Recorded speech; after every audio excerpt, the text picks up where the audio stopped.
My name is Rachel, and I am 39 years old. I am standing in the front yard of the house I grew up in. The same house I helped pay for when my father lost his job. The same house where I gave up weekends, vacations, and years of peace to take care of everyone else's needs. Today, the house is locked. The curtains are closed. And my family is outside, standing on the sidewalk with bags in their hands. Stunned and furious. My mother is shouting, "How dare you do this to us, Rachel? This is your family." And my cousin, who is living in my room, sleeping in my bed, and using the things I bought with my own money, crosses her arms and says, "It is not your house anymore. We live here now." I just smile. They do not know that I bought the deed to this house 5 years ago. They do not know that the eviction notice came from me. They made me feel like a stranger in my own home. So I made them feel what that is really like. If you know what it feels like to be used, stay with me. You are not alone. And this story is for you. My name is Rachel. I am 39 years old, and I have always been the good daughter. I was the one who kept quiet. I was the one who stayed home when others left. I cleaned up the messes nobody wanted to talk about. I remembered every birthday, every doctor's appointment, and every bill that needed to be paid even when they were not mine. I work as a freelance graphic designer. It is not flashy. It is not something my parents ever understood. To them, if I was not wearing a lab coat or arguing a case in court, then I was just playing on my laptop. My brother, Eric, is a pediatric surgeon. He lives in another state with his wife and 2 kids. He visits twice a year and leaves with praise pouring over him like he is the savior of the family. You know, Eric paid off his wife's car. My mother once told me while I was scrubbing the kitchen floor, "He is so responsible." I wanted to say that I had just paid the electric bill for the 3rd month in a row because nobody else had. But instead I said, "That is nice," and kept scrubbing. That is how it has always been. My father, Henry, used to run a small mechanic shop. But after a heart attack 5 years ago, he had to close it down. I stepped in quietly and started sending money home. I set up online payments for the mortgage. I bought groceries. I did not say much. I just did what needed to be done. And still, whenever I entered the room, there was a sense that I had fallen short. At family dinners, my mother would ask Eric about surgeries, about hospital life, about saving babies. And then she would look at me and ask, "Still doing your art thing?" Yes, my art thing has paid their bills, but they never saw it. I remember once, I showed my father a logo I had designed for a big tech startup. It had taken me 3 weeks to finish. I was proud of it. He looked at it for 3 seconds, nodded, and said, "You ever think about getting a real job?" That hurt, but I did not fight back. I never did. I was the good daughter, the one who kept her mouth shut and did what needed to be done. Even when I had to move back home 2 years ago after my landlord sold the apartment building I was living in, I did not make a fuss. I offered to pay rent. I offered to help out. Around the house, my mother said I did not need to pay. So I paid secretly by covering everything they never asked about. Eric did not offer. My cousin Kayla certainly never did. Kayla had come to stay with us last year. She was my aunt's daughter, and when her mother passed away, my parents insisted she stay with us until she got back on her feet. Kayla was 24, loud, impulsive, and glued to her phone. She partied at night and slept until noon. She barely spoke to me, and when she did, it was always some version of, "You are still here?" Or, "Do you ever go out?" I gave her space. I kept to my room. But slowly, my room started to shrink. One day, my bookshelf disappeared because Kayla needed storage. Another day, I found my favorite blanket on her bed because she thought it was cute. And then the real insult came. One evening, I came home from the grocery store, walked into the house, and saw my belongings stacked in boxes in the hallway. My name written on masking tape. I walked into my room and found Kayla's things scattered everywhere. Her clothes in the closet. Her vanity against the wall. My bed was still there, but it had new sheets. I called out, "Mom? Why is my stuff out here?" My mother appeared from the kitchen with a smile that did not match the situation. "Oh, Rachel, we had to make a few changes. Kayla needs more space. You are always working anyway, and we thought maybe you could use the guest room downstairs." The guest room. The one with no windows, no lock, and a moldy smell. I stared at her, trying to form words. But nothing came out. Finally, I said, "This is my room." She blinked at me, as if I had forgotten my place. "It is just a room, Rachel." "You are not." "A child. You will be fine. No apology, no explanation. Just a decision made without me." I looked at the boxes. I looked at my mother. And in that moment, something inside me began to shift. They had taken everything I gave and decided it still was not enough. And I had stayed quiet for so long that they no longer even saw me as someone worth asking. I picked up one of the boxes and walked slowly down the hall. I did not say a word. Not yet, but something inside me was awake now, not angry. Not even sad, just done. They thought I would swallow this, like I swallowed every other insult. But they had forgotten something very important. I was not weak. I was quiet, and there is a difference. They had no idea what I was capable of, but they were going to find out. I was not always invisible. When I was little, I used to believe that being good would make people love me more. I thought if I helped with the dishes, they would notice. If I stayed quiet while others shouted, they would appreciate it. But I learned early that love in my family was conditional.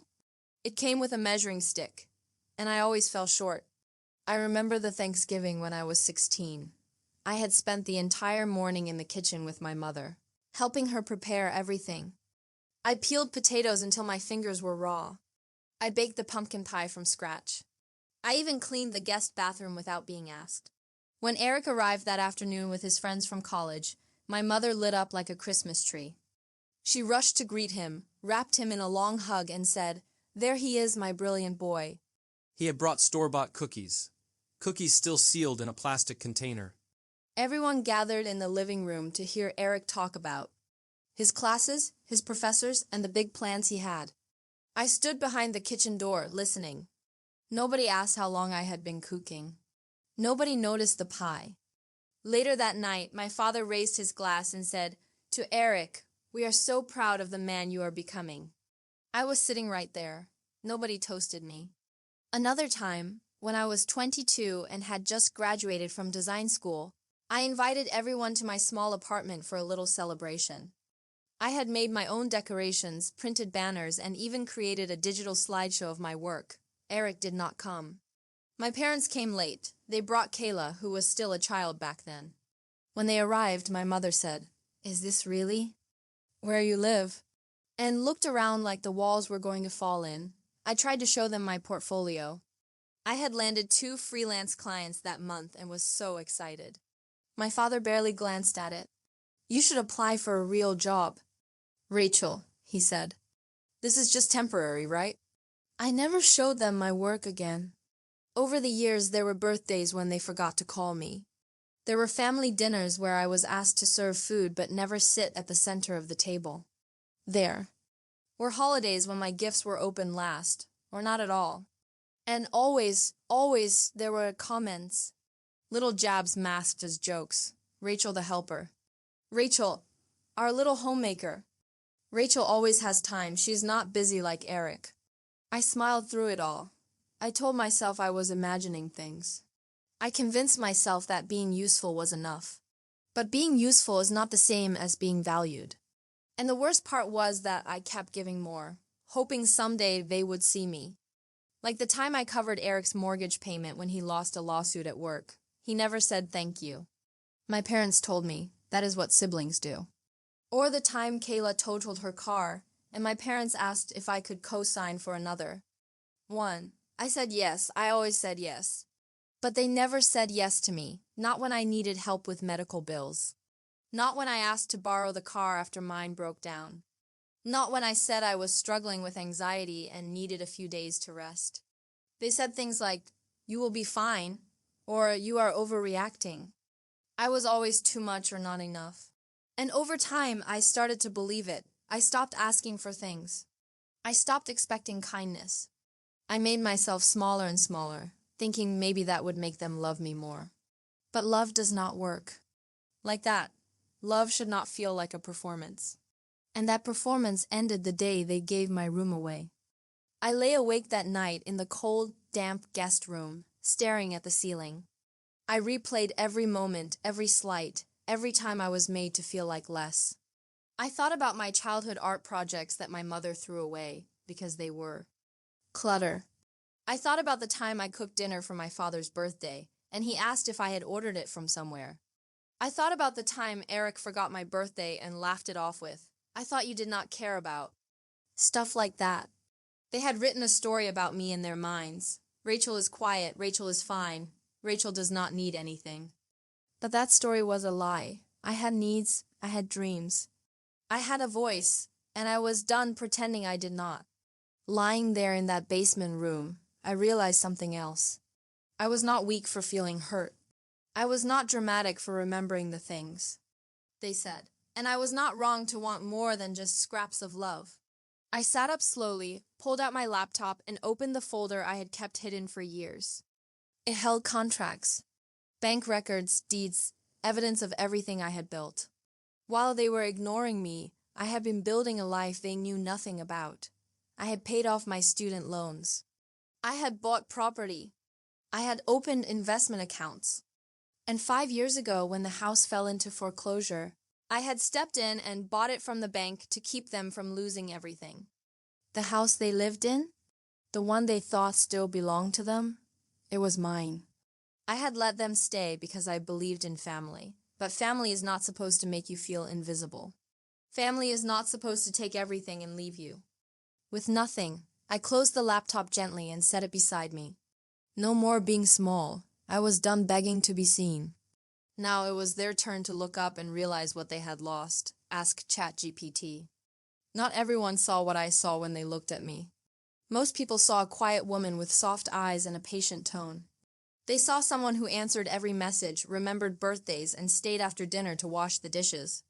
They saw the helper, the one who was always available, always giving. But what they did not see, what no one saw, was what I had built behind that calm face. It started after college. While my parents were questioning why I did not have a real job, I was staying. Up until 3 in the morning working on freelance design projects.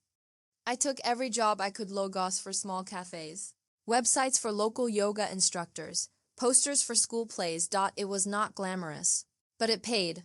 I was never one to spend carelessly. I did not buy designer clothes or dine in fancy restaurants. I lived in a small apartment with peeling paint and secondhand furniture. I used coupons. I tracked every dollar. My parents thought I was struggling. But I was saving. By the time I turned 30, I had saved nearly $40,000. That was the year my father had his heart attack and the shop shut down. They called me, of course. Not Eric, not any other relative. Me, Rachel, my mother said on the phone. We do not know what to do. The mortgage is behind, and your father is too sick to go back to work. I did not hesitate. I will handle it, I told her, and I did. I called the bank. I paid off 3 months of overdue mortgage payments. I set up automatic transfers for their utilities and taxes. I worked harder than ever to keep their house from being taken. What they never knew was that I did not just pay off the debt. I bought the house. At first, it was a legal move. The mortgage was at risk, and they could not refinance under their name. So I used the money I had saved and put the house in my name, quietly, without fanfare. The documents were notarized. The deed was recorded. I became the legal owner of the house I had grown up in. They never asked for details. They were just relieved. I never told them, and from that moment on, I treated the house as my responsibility. I took care of the repairs. I paid for the new roof when the old one leaked. I fixed the plumbing when the bathroom flooded. I upgraded the kitchen appliances one by one. They praised Eric for being the successful one. But it was my income that kept them warm in the winter. It was my signature on the checks that saved their home. They never once asked how I was doing it. They just assumed I was coasting, surviving somehow on art. But I was not just surviving. I was thriving. While they were busy calling me a failure, I had built my own business. I registered my name as an LLC. I signed contracts with companies in 4 different countries. My work was featured in a design magazine. I had 5 clients on monthly retainers, and I had a financial advisor. We met quarterly to review my investments, my retirement accounts, and my property holdings. I had purchased a small condo in another state as a rental property. I owned stocks and bonds. I had excellent credit. I was not just good with money. I was smart with it, but nobody asked because in their eyes I was just Rachel. The quiet one. The helper. The one who stayed. When Kayla moved in, I saw the same pattern repeat. She walked through the house like it was hers. She played loud music, left dishes in the sink, and used up all the hot water. My mother defended her every time. She is young, she just needs some time. Time was something I had given them all. Years of it. Decades, even. But when they boxed up my things and handed my room to Kayla, they crossed a line. They made a choice. They chose her comfort over my dignity, and they made that choice in a house that I owned. That night, after I reopened those files and looked at the deed again, I decided to begin preparing my exit. I was not going to argue or shout or beg. I was done being emotional with people who used my silence as permission. I contacted my lawyer the next morning, Ellen. I said, I want to draw up a rental agreement for the house. A formal lease with my parents as tenants. She did not. Seemed surprised. She had seen the documents years ago. She knew the arrangement had always been fragile. We can structure it like any standard lease, she said. How long do you want to give them? 3 months, I replied. Then, I want to take full control. Do you want to renew it after that? No, I said firmly. I want them out. I did not feel guilty. I had given them more than anyone else ever had. I had protected them. I had saved them, and they had repaid me by pushing me into the shadows. I spent the next few weeks organizing everything. I updated the insurance. I took inventory of every appliance I had purchased. I made a list of damages Kayla had caused. I even went through the receipts. Years of groceries, medicine, repairs. Thousands of dollars, all documented. I scanned and saved everything. They had treated me like I had nothing. But I had everything I needed on paper, on record, and most importantly, in writing. I was not preparing for revenge. I was preparing for justice. And the next time they looked at me, they would not see the good daughter. They would see the owner. They would see the woman who had given everything and asked for nothing until now. The invitation came in the form of a group text. My mother sent it at 7:15 on a Tuesday morning. Family dinner this Sunday at 6 p.m. Kayla wants to celebrate her new job offer. Dress nice. Eric will be joining us. It will be lovely. There was no greeting, no question. Just a command, dressed up in cheerful punctuation. I stared at the message, blinking. A job offer? The last I heard, Kayla had been working part-time at a nail salon and sleeping until noon. Now she had something to celebrate, and suddenly, it was worth a whole family gathering.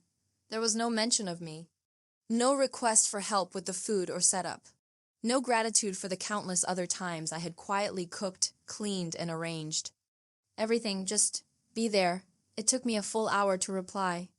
One typed and erased my response 3 times. I wanted to say no. I wanted to remind her that I was not a doormat they could pull out when it suited them, but something in me whispered, go. Not for them, for me. I wanted to see it with my own eyes, the family that had erased me, celebrating in a house. They thought they owned, sitting at a table I had bought, under a roof I had paid to fix. So I typed, okay, I will be there. That Sunday, I dressed in my soft gray blouse and black slacks. I wore my favorite necklace and antique locket, passed down from my grandmother. It was the only family heirloom I owned that felt truly mine. As I pulled into the driveway, I noticed something strange. The lights were already on. Music drifted through the windows, pop music, loud and fast. There were 2 extra cars parked on the grass, one of them blasting exhaust into the bush. I stepped inside and was hit by the smell of store-bought lasagna and too much perfume. Kayla was in the living room, twirling in a tight red dress, holding a plastic champagne flute. My mother was fussing with the napkins. My father was on the couch, watching a muted game show. Rachel! Kayla beamed, throwing her arms in the air like I had arrived late to a party in my honor. Look who decided to show up. I smiled tightly. I live here, remember? She laughed like I was telling a joke. Not really. You live downstairs now, but we are glad you came. My mother appeared behind her, holding a tray of rolls. Rachel, please do not start anything tonight. Kayla got a marketing internship with a fashion brand in the city. We are very proud. I nodded. Of course, I am happy for her. Even though I had been working in creative marketing for over a decade successfully, I had never been thrown a dinner. I moved into the kitchen. It was covered in disposable trays and crumpled receipts. My favorite mixing bowl had something dried and yellow stuck to it. I washed my hands slowly, focusing on the motion. In and out, water and soap. It calmed me. Soon Eric arrived. Of course, he got applause. He stepped in like he was walking into a movie premiere, holding a bottle of wine and flashing his perfect teeth. His wife trailed behind him, quiet and polished. Everyone gathered around to hug him. My father stood up for the first time. My mother kissed both his cheeks. Nobody stood up for me. Dinner was chaos. Kayla dominated the conversation. She talked about how the company found her so stylish, how she was already thinking of moving out, maybe get a loft or something. My mother clapped her hands and said, "You see, Rachel? This is what ambition looks like." I nearly choked on my water. Eric laughed. Do not take it personally, Ratch. You always liked the slow lane. The table roared with laughter. I did not. I excused myself halfway through dessert and stepped outside onto the porch. The night air was cold, but it cleared my head. I looked at the yard, at the lights inside, at the shadows moving through the windows. This was my house. My hands had paid for those walls. My name was on the deed. And yet, inside, I was just an extra. A background character. They did not know I had already made arrangements. 3 weeks ago, I had sent the lease agreement to my parents via email and certified mail. They had not responded. I had even printed a copy and left it under the sugar. Canister, still nothing. The deadline was approaching. I was done waiting for them to acknowledge what I had done. Back inside, I watched Kayla pose with her wine glass. She handed her phone to Eric and said, "Get one of me with the fireplace behind me. This house makes me look rich." I felt a coldness in my chest, a quiet, powerful coldness. They had taken everything I gave them and told themselves they had earned it. They believed the furniture appeared by magic, that the groceries stocked themselves, that the roof fixed itself. That night, when the guests left and the dishes were still, untouched, my mother looked at me and said, "You could take care of this, right? Kayla is tired and Eric needs to catch his flight." I looked at her, really looked, the woman who had raised me, the woman who had taught me to say please and thank you. I said no. She blinked. "What do you mean?" I mean I will not clean up tonight. I'm going to bed." I turned and walked away. I heard her whisper something behind me, something sharp and hissing, but I did not care. Because this was not a battle anymore. This was a countdown. 7 days. That was how long they had left before I took the next step. They had celebrated. In my home, they had raised their glasses in a toast. But soon they would understand what it really meant to cross the one person who had never asked for anything in return. And this time they would not be laughing. The house was quiet the next morning, but my mind was not. The events of the previous night echoed in my head as I poured my coffee. I stood alone in the kitchen, staring at the empty wine glasses left on the counter. No one had cleaned up. One had offered to help. They had celebrated Kayla's internship like it was a royal coronation, while the one who kept the roof over their heads, had been treated like the maid.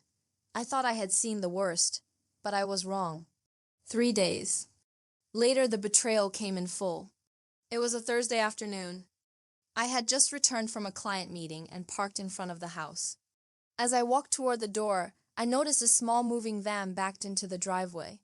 A young man in a company t-shirt was rolling out a new mattress, still wrapped in plastic. I frowned. Inside, Kayla was shouting directions. "Put that upstairs in my room, the left side by the window." "Be careful, it is custom." I stepped in, confused. "Kayla, what is going on?" She spun around like she had been caught, but only for a second. Then she smiled. "Oh, hey, Rachel. I am upgrading my room. I bought a new bed. The old one was kind of like depressing. My bed, my mattress.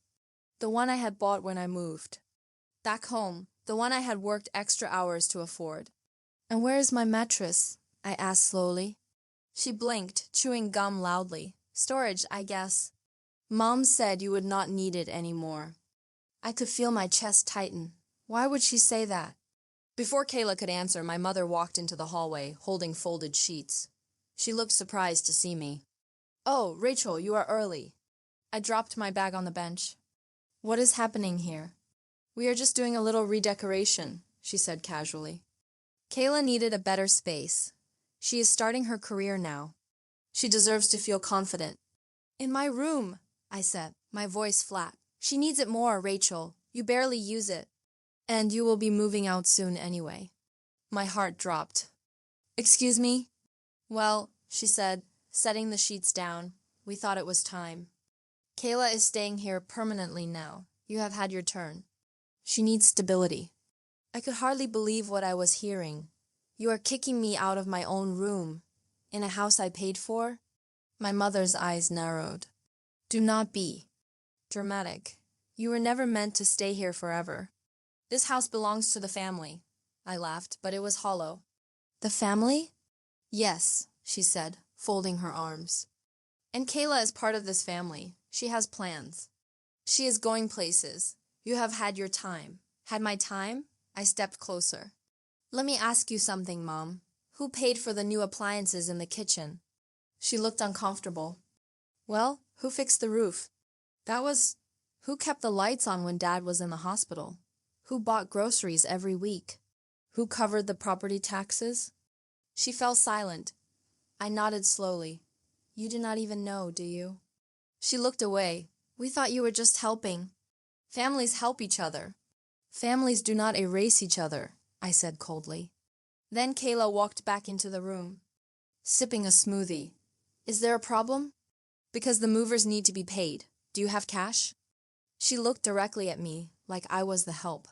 I turned to her. No, I do not have cash.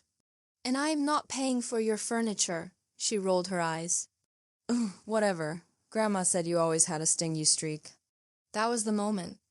Something inside me snapped. I walked calmly to the living room, opened the drawer where I kept important papers, and pulled out a thin folder. I returned to the hallway and handed it to my mother. What is this? She asked. Read it. She opened it, her eyes scanning the words. Rental agreement. Termination notice. Ownership deed.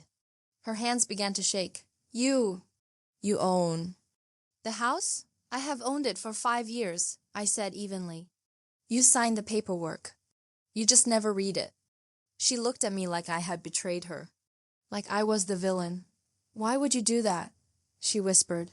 Because the bank was going to take it, I said. You could not afford the payments. I saved it. I saved you. And in return, you gave my room away to a spoiled child who treats me like dirt. Kayla scoffed. Okay, relax. You are acting like a queen or something. Nobody cares. I turned to her. You should care. Because you are about to lose your little throne. My mother tried to grab the folder from my hands, but I pulled it back. I gave you a deadline. I sent a lease agreement. You never responded. That deadline passed 2 days ago. She went pale. Rachel, you would not. I already did, I said. The notice has been filed. You have 30 days to vacate the house. After that, I will change the locks. Kayla's mouth dropped open. You cannot kick us out. I can, I said, and I will. My mother grabbed my arm. We are your family. I met her eyes, calm and steady. No, you are people I helped. And people who helped themselves to everything I had. That is not family. Then I walked. Past them, down the stairs to the guest room. I shut the door behind me, locked it, and sat down on the bed, the old, sunken mattress they had left for me. I let the silence settle. I had tried to be gentle. I had tried to give them time. But they had used that time to push me out of my own life, so now I was taking it back. They thought they could humiliate me, erase me, discard me. But they had forgotten one thing. You cannot steal from someone who already owns the ground you are standing on. And now it was time for them to learn what that meant. The next morning, the storm arrived. Not a thunderstorm. Not rain or wind. A storm of voices. I had just sat down with my tea when I heard the first knock, sharp, rapid, and angry. I opened the door slowly. My father stood there with a folded newspaper in one hand and a scowl across his face. "Rachel," he said, not looking at me. "Your mother told me everything." "Is it true?" I nodded once. "Yes."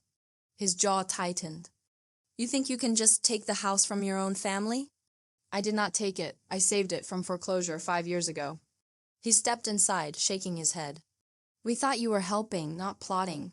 You did this behind our backs." "No," I said, keeping my voice calm. "I did it right in front of you. I asked for your signature. You were just too proud to ask why." He looked down, his hands shaking slightly. "So what now? You are kicking us out?" "Your own parents? I gave you the option to stay," I replied. "All I asked was for a lease, rent below market rate. You ignored it, because we did not think you were serious." He shouted, "You are our daughter. You owe us more than this." There it was, the sentence I had been waiting for. You owe us. I sat down at the kitchen table. "What exactly do I owe you, Dad?" He opened his mouth, then closed it again. "Did I not pay the bills?" I asked. "Did I not cover the taxes? The roof, the plumbing, the groceries, the car repairs, were those not enough?" He looked away. My mother entered the room behind him, her eyes red from crying. Kayla followed close behind, arms crossed like a queen in exile. "You would leave us homeless," my mother said, her voice trembling. "I gave you time," I said. "I gave you warning. I gave you everything I could. And instead of respecting that, you gave my room to someone else," Kayla snorted. "Oh, please. You act like you are some kind of saint. You lived here for free too, remember? For free." I turned to her. "You have been here less than a year. I have kept this place running for nearly a decade. You have never paid a single utility bill, never lifted a hand to clean. And you think you are entitled to my space?" She smirked. "You sound bitter, like someone jealous of success." I actually laughed. "What success?" "A 3-month internship at a company that pays in exposure." Her face turned red. My mother raised her hand. "Enough, both of you. Rachel, we are your family. We are not perfect, but we are yours. You cannot just throw us out like trash." "No," I said. "But you can treat me like trash. You can push me into the basement and take what I have worked for without asking. You can erase me and expect me to smile and be grateful." "You are making a big mistake," she whispered. I stood. "No, I made a mistake when I stayed silent for too long. That ends now," my father pointed at me. "Everything you have, you got because we raised you. You would be nothing without us. You owe this family." There it was again. I closed my eyes for a moment and took a breath. Then I looked up. "At all 3 of them. When I was 10, I stopped asking you to come to my school plays because you never showed up. When I was 16, I paid for my own art supplies by babysitting after school. When I was 22, you did not come to my graduation. I owe you nothing." They were silent. I continued. "I built something you never took the time to see. I created a career out of nothing. I paid off debt you did not know I had. I bought this house when you were drowning and never once asked for a thank you. Instead, you gave my bed to someone else. Instead, you laughed when people mocked me. Instead, you told me I was not good enough because my job was not one you could brag about." My voice did not tremble. It was steady, clear, and honest. "You do not get to play the victim now. You do not get to rewrite history." Kayla rolled her eyes. "Wow, you really think you are better than us now?" "No," I said softly. No, I'm not better than anyone. I just finally understand what I am worth. And that is what terrified them, because I had always been useful when I believed I was small. When I stayed quiet, they could shape the story however they wanted. But now I was holding the pen. My father stepped toward me, his voice low and cold. "You are going to regret this, Rachel." "I already regret not doing it sooner." I said. My mother tried one more time. Her voice softened. like it always did when she wanted something. We are just asking for a little more time, please. Just 6 more months. Let Kayla get settled. Let us figure something out. I looked at her and felt the weight of years pressing down on me. You had 5 years, I said. You had all.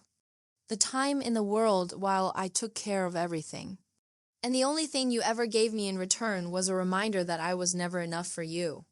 You are not being fair, she whispered. No, I replied. I am being firm. Then I picked up the notice from the table and handed it to her. You have 28 days left. They stared at the paper like it was poison. You would do this to your own blood? Kayla asked. I nodded. Yes, because blood means nothing without respect. They stood there in stunned silence, and for the first time in my life I felt tall, not because I had won, not because I had the power, but because I had finally stopped shrinking to fit inside their expectations. I had told the truth. I had drawn a line, and from this moment forward I would not step back over it. Not for guilt, not for peace, not for family. They had made it clear who they were. Now it was my turn to show them who I had become. They say a person breaks all at once, like glass against tile. But that is not how it happened to me. My breaking point came like a quiet snap, not a scream, not a crash. Just a single, sharp moment of clarity that ended everything I thought. I owed to them. It had been a week since the confrontation in the kitchen. A week of cold silences, of door slams, of whispers that stopped when I walked into a room. I had been sleeping in the guest room, surrounded by boxes of my own belongings. They had shoved aside like clutter. They still acted like it was their house.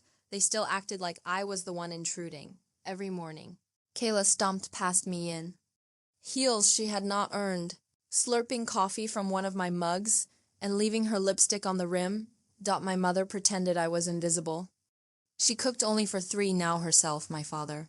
And Kayla and left the sink full for me to clean. My father stayed quiet, but made a point to read the paper loudly in the living room, sighing at every headline like it was personally directed at him. But the real snap came on a Saturday afternoon. I had just returned from the hardware store. I had bought new locks, ready to install them when the time came. The countdown was down to 21 days. I wanted to be ready. When I walked into the house, I heard laughter from upstairs. Curious and cautious, I followed the sound. Kayla's door was wide open. She was FaceTiming a friend, parading her phone around the room like she was filming a house tour. This is my room now, she said to the screen. It used to be my cousin's or something. She lives in the basement now like a troll. But this room is all me. Her friend laughed, then asked, Wait, who owns the house? Kayla flipped her hair. Technically, Rachel, but that will not last. She is going to cave. She always does. My mom says she is just throwing a fit and we should wait her out. I stood frozen in the hallway. I had heard enough. I stepped into the room. Kayla jumped and dropped her phone on the bed. Oh my God, what is your problem? I looked at her. My voice did not rise. My hands did not shake. I just said, Get out of my room. She scoffed. You are not serious. I took a step forward. Get out, she laughed. Make me. I did not. Instead, I walked back downstairs. I opened the drawer with my files, pulled out the certified envelope, and wrote a note on it. Kayla, you are no longer welcome in this house. You have 72 hours to leave. Then I walked back up, placed the envelope on her pillow, and walked out without saying another word. I heard her shouting behind me. I heard her footsteps chasing me down the hall. You cannot do this, she screamed. I will call Mom. Do that, I said without turning around. Tell her she has 72 hours too. Later that evening, my mother stormed into my room, red-faced and shaking. You are tearing this family apart. No, I said calmly. I am taking back what is mine. You are punishing us. No, I said again. I am protecting myself. She sat down on the edge of the bed without permission, her eyes wet. Rachel, this is not you. You are not cruel. I tilted my head. Do you remember when I paid Eric's legal fees? When I took care of the plumbing disaster? When I spent Christmas alone so you could go visit him in New York? She looked down. That was me too, I said. All of that was me. And none of you thought that was cruel. You could have said something, she whispered. I did, I replied. You just did not listen. You called it complaining. You said I was sensitive. You told me to grow up. She did not argue. She just sat there, suddenly very small in her silence, and I realized something in that moment. I did not hate her. I did not hate any of them. But I no longer cared whether they approved of me, whether they forgave me, or whether they finally saw my worth, because I had stopped living for their praise. That was the snap, not rage.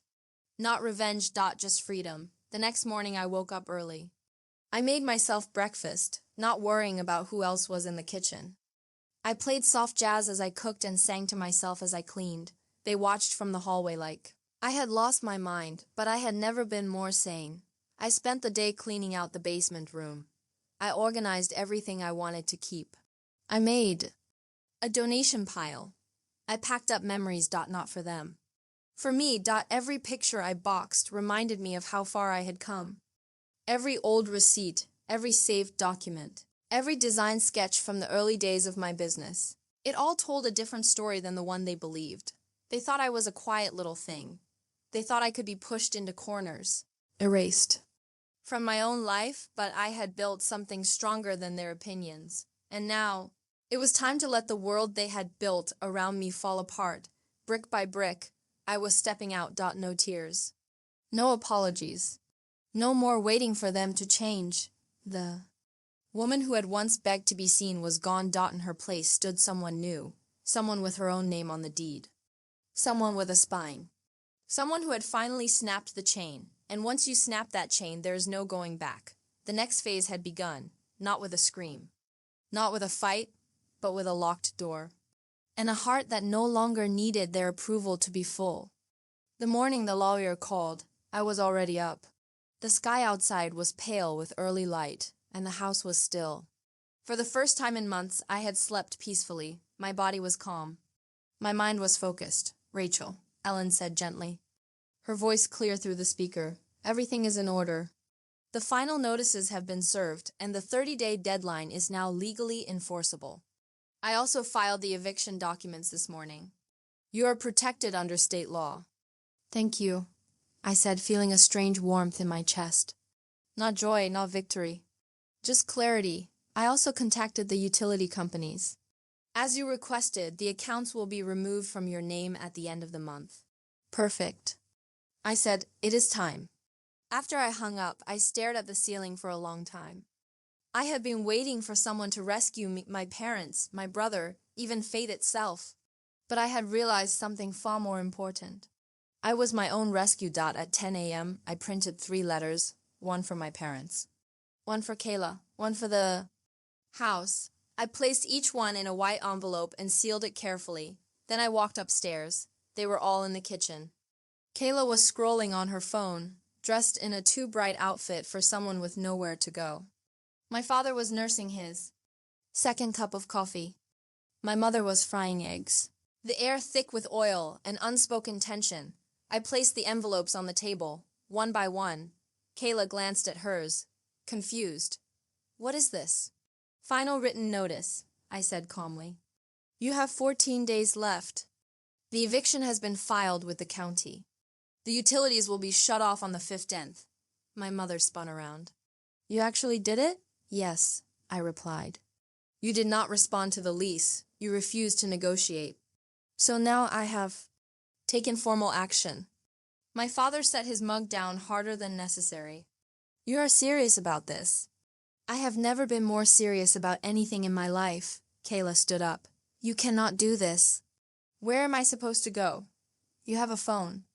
A car. A list of social media followers you brag about constantly. Figure it out. My mother's lip trembled. We raised you. I raised myself, I said. You just took credit.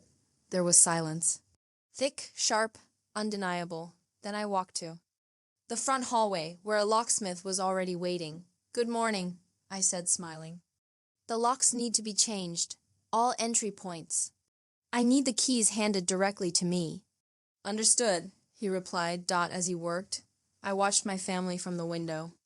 Kayla paced outside on the porch, talking loudly into her phone dramatically, telling someone how she was being thrown to the wolves. My mother sat silently on the couch, her hands folded tightly in her lap. My father had disappeared somewhere, likely trying to find some old paperwork that would magically make the house his again. But they had nothing. No receipts, no legal standing, no ownership. I had it all, in writing. On record. That evening I drafted the email I had been avoiding for too long. Subject: termination of financial support to Eric and CCD, his wife. Dear Eric, effective immediately, I will no longer be contributing to Mom and Dad's household expenses, nor will I be covering your past due legal fees or any emergency medical expenses. You are an adult with a full-time job and a family of your own. I have carried more than my share for years quietly, without thanks, without acknowledgement. That ends now. If you have questions, please direct them to my lawyer. Best, Rachel. I clicked send. It was not meant to hurt him. It was meant to free me. Then I opened my banking app and paused every standing transfer to my parents' utility. Accounts, gas, water, electricity, trash collection. Each one stopped with a tap. I opened my files and moved years of receipts. Everything I had paid for into a shared drive folder titled Proof. It was all there. The exact costs of my kindness. Later that night, Kayla banged on my door. You cannot leave us like this. You think you are some boss now? You think you are better than everyone just because you have money? I opened the door just enough to look at her. No, I said. I think I am finally treating myself with the same respect I give everyone else. She stared at me, stunned. You will be alone forever. Then I will be free, I said, and closed the door in her face. The next morning, I met Ellen at a notary's office. She slid a final document across the table. This grants you full rights to rent, sell, or demolish the property at your discretion. I signed it. The pen did not even shake. When I returned home, I sat in the front yard. The air smelled like jasmine and summer grass. For the first time, the house looked like mine, not just on paper, but in spirit. It was not just a building anymore. It was a symbol. Of everything I had endured, of everything I had built, of everything I was finally letting go of. Inside, my parents argued quietly. I did not eavesdrop. I had already heard enough. I was done listening, done explaining, done proving. My actions were louder now, when the sun dipped low. I took out a blank notebook and began writing a new list. Not chores, not bills, not their needs. Mine. Plans for the future. Names of cities I wanted to visit. Ideas for new clients and creative projects. Goals for the rest of the year. As I wrote, my phone buzzed. It was a message from Eric. Wow, real nice, Ratch. You finally showed your true colors. I typed back, yes, and I like them. Then I turned the phone off. I had taken the first real action of my life, not for them, not to please anyone, but to reclaim what I had given away in pieces for too long. And with every step, I was becoming someone new. Not cruel, not cold. Just clear. Clear about what I deserved. Clear about what I would never allow again. This was not revenge. This was resolution. And it was only the beginning. The days following my decisive actions unfolded like a carefully orchestrated symphony of consequences, each note striking precisely where it was meant to. I had expected resistance, but nothing prepared me for the storm that followed, the morning. After I changed the locks, I arrived to find the front porch empty and eerily quiet. The usual clutter of shoes, coffee mugs, and discarded mail was gone. Instead, a cold breeze swept through the empty space where Kayla had lounged the day before, and my parents' absence was palpable. My phone buzzed. It was a message from my mother. Rachel, please, we need to talk. This is too much. I read it twice, then deleted it. No response. By midday, my phone was ringing numbers I recognized but never wanted to hear from again. My father was first. His voice cracked, heavy with desperation. Rachel, this is not you. We are your family. You cannot do this to us. I held the phone steady. You forced my hand, I said softly. I gave you every chance. Please, he begged. We are struggling. You are shutting off the utilities. Kayla is going to school and she needs a place to sleep. You need to figure out how to live without me. The line went dead. The next call was from Kayla. Her tone was bitter, almost mocking. Nice moves, boss lady. You think cutting us off makes you strong? It just makes you cruel. I replied, I am protecting myself. You made your choices. You are a monster. I am free. She hung up. Messages poured in over the next 48 hours. Angry texts, frantic voicemails, even a few from neighbors I had never met, asking if everything was okay at the house. Is Kayla all right? Are your parents okay? They looked upset at the store. This family drama is heartbreaking. I hope you find peace. The social media posts started 2 cryptic messages from Kayla's friends and relatives, painting me as the villain who tore apart a family for money, but none of it touched me because I knew the truth. Truth is that armor no gossip can pierce. The utilities shut off as scheduled. The power went dark. The heat stopped working. Water was cut. I watched through the window as my family fumbled with flashlights and bottled water. I felt no joy, only calm resolve. One evening, I found a note taped to the front door, written in shaky handwriting. Rachel, we are sorry. Please reconsider. We are lost without you. I stared at it long after the sun set, the house quiet and still. I understood their fear. They had been comfortable for so long, resting on my quiet support. Now. They had to stand on their own. My phone rang again. This time it was a lawyer from their side. Miss Thompson, my clients would like to negotiate. They are willing to pay rent and contribute to bills if you lift the eviction. I smiled but kept my voice professional. Please convey my thanks. But no, the lease offer was ignored. This situation is final. Later, my lawyer sent an update. Kayla had started applying for apartments. My parents were seeking financial counseling. They had been forced to face reality. At first, they called me names: greedy, heartless, ungrateful, but those words lost power over time. I was no longer the girl who stayed silent. I was a woman who chose herself. One afternoon, as I returned home from a client meeting, I found a small package on my doorstep. Inside was a book, Boundaries, When to Say Yes, How to Say No. A note was tucked inside, from someone who finally understands. I did not need to guess who sent it. I held it close, feeling the weight of years lifted from my shoulders, because sometimes the hardest battles are won not with anger or weapons, but with clear, firm boundaries. I was no longer a victim. I was the architect of my own life, and with every consequence they faced, I grew stronger. Not because I wanted to punish them, but because I had finally learned to protect myself. Months had passed since the eviction notices and the changed locks. The chaos that once filled the house had quieted, replaced by a calm I had not felt in years. But it was not just the silence of an empty house that brought peace. It was the presence of someone who finally understood. His name was Mark. We met 6 months ago at a local art show. I was displaying some of my recent designs, something I had quietly worked on while managing the turmoil at home. Mark was a gallery owner, with a gentle smile and a genuine interest in people's stories. From the moment we started talking, I felt a rare kind of comfort.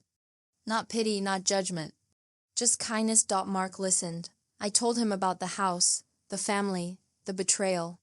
I did not hold back, and for the first time, someone heard every word without interruption or excuse. You are incredibly strong, Mark sighed quietly. Most people would have given up a long time ago. I shrugged, feeling a little embarrassed. I did give up, many times, but something inside me just would not let go. He nodded thoughtfully. That something is your worth. Mark became my ally, my friend, sometimes my refuge. When the phone calls stopped and the messages dried up, he was there to remind me why I had to keep going. One evening, as we sat on the porch, sipping tea and watching the sunset, he said something that changed everything. Rachel, you did the right thing. His words were simple, but they carried the weight of 1,000 unspoken fears I had carried inside me. I still worry, I admitted. Sometimes I wonder if I was too harsh, if I could have handled things differently. Mark reached out and took my hand. You did not fail them. They failed you. I looked at him, tears welling up. It hurts, more than I ever expected. He squeezed my hand gently. Healing hurts. But you are not alone. With Mark's support, I found the courage to rebuild. Not just my business or my home, but my sense of self. He encouraged me to take risks, to dream bigger, to believe in my own value without apology. Together, we started planning a small gallery space for local artists, a place for stories like mine to be seen and heard. One afternoon, Ellen, my lawyer, stopped by. She smiled warmly as she looked around. Rachel, you have come so far. You have fought for yourself when no one else would. I am proud of you.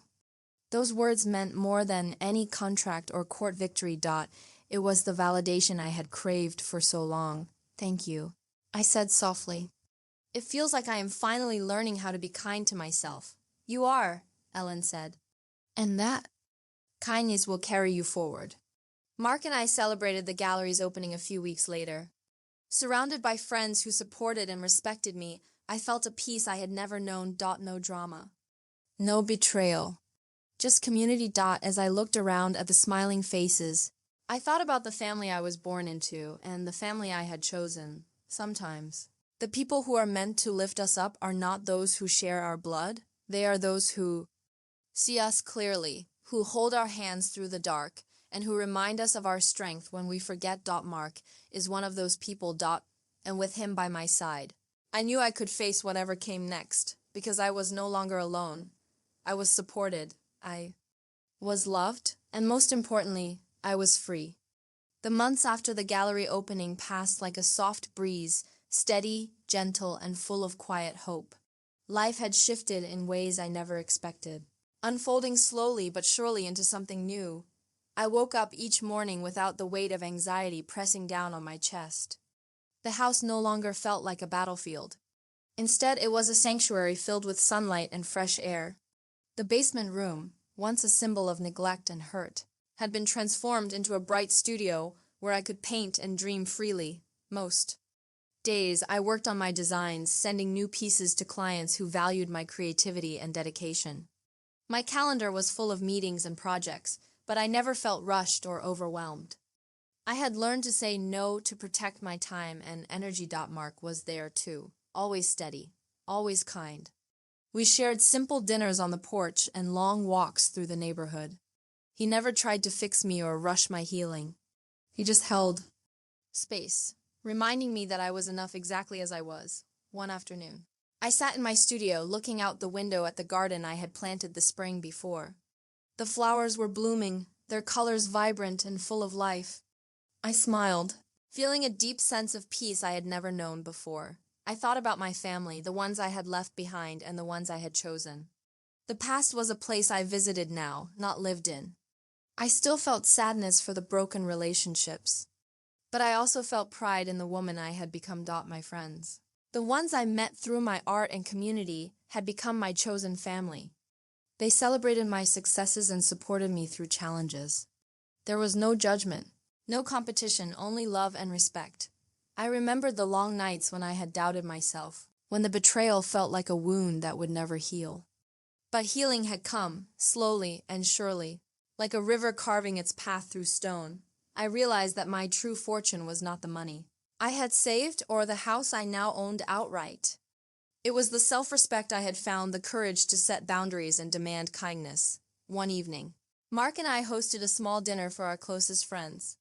The table was filled with laughter, good food, and stories that made us all feel connected. As I looked around the room, I felt a warm glow in my chest. This was the life I had fought for, the life I deserved. Later that night, as we sat on the porch under a blanket of stars, Mark took my hand and said, "You have built something beautiful, Rachel. Not just the gallery or the house, but this life." I squeezed his hand gently. I never thought I could be this happy. "You deserve it," he said simply. And in that quiet moment, I knew he was right. The past had shaped me, but it did not define me. I was no longer the quiet, overlooked daughter. I was a woman who had found her voice, her strength, and her peace, and that was the greatest gift of all. It was a cool autumn evening when I found myself sitting alone on the porch steps, the sky painted in soft shades of pink and orange as the sun slowly set. The gentle rustling of leaves and the distant hum of city life created a quiet backdrop, inviting reflection. For the first time in years, I felt truly at peace. I thought back to everything I had endured, the years of being dismissed, the pain of betrayal, and the long journey of reclaiming myself. It had been a hard road, full of heartbreak and difficult decisions. But through it all, I had discovered something far more valuable than money or property. I had discovered my own worth. I used to believe that family was defined by blood, that loyalty meant sacrificing my own happiness for their sake. But I learned that family is something deeper, something built on respect. Love and understanding. My parents and sister had made their choices. They chose to treat me as less than I was. But I chose to love myself enough to walk away. That choice was the beginning of my real fortune. I had spent years hiding my strength behind quiet compliance, hoping to be accepted. But true strength came from standing firm, setting boundaries, and demanding respect, not from pleasing others. Looking back, I saw that every act of kindness I had given without reciprocity had chipped away at my spirit. But those experiences also built a foundation I could now use to stand tall, owning the house, running a successful business, and building a community of friends who cherished me were wonderful accomplishments. But none of them compared to the peace I found in self-respect. I understood now that the greatest gift we can give ourselves is the courage to say no to anything that diminishes us. That courage had transformed my life. I glanced at the small garden I had planted this spring. Each flower was a reminder of growth and renewal. Just like the garden, I had weathered storms and harsh seasons but had bloomed because I nurtured myself. A soft breeze carried the scent of jasmine, and I smiled, feeling grateful. I thought about the people who had stood by me, the friends who lifted me up, Mark who loved me without conditions, and Ellen who guided me through legal battles. Their support was priceless, but ultimately, it was my own strength that had carried me through the darkest times. I reached into my pocket and pulled out a small note I had written years ago when I first began to realize my worth. It read, "I am more than their opinions. I am more than their dismissals. I'm enough." I folded it carefully and placed it back into my journal. That simple truth had saved me. Tonight, as the stars began to twinkle above, I whispered it too.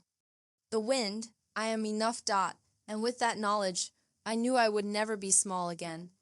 Family is not always about shared blood. It is about shared respect, kindness, and love. The family I had chosen, the friends who valued me, the community that embraced me was my true home. And that was a fortune no one could take away. So, to anyone listening who feels unseen or unvalued, who struggles to find their place in the world, I want to say this: you are worthy, you are strong, and the greatest gift you can give yourself is the courage to walk away from anyone who makes you feel small. That courage will lead you to a life of peace, dignity, and real happiness. I learned that lesson the hard way, but I would not trade it for anything. My name is Rachel, and this is my story. Thank you for listening. If this story touched your heart, please like, share, and subscribe. There are many more stories waiting to be told, stories of strength, hope, and the power of standing up for yourself. Remember, your real fortune is inside you. Never let anyone make you forget that.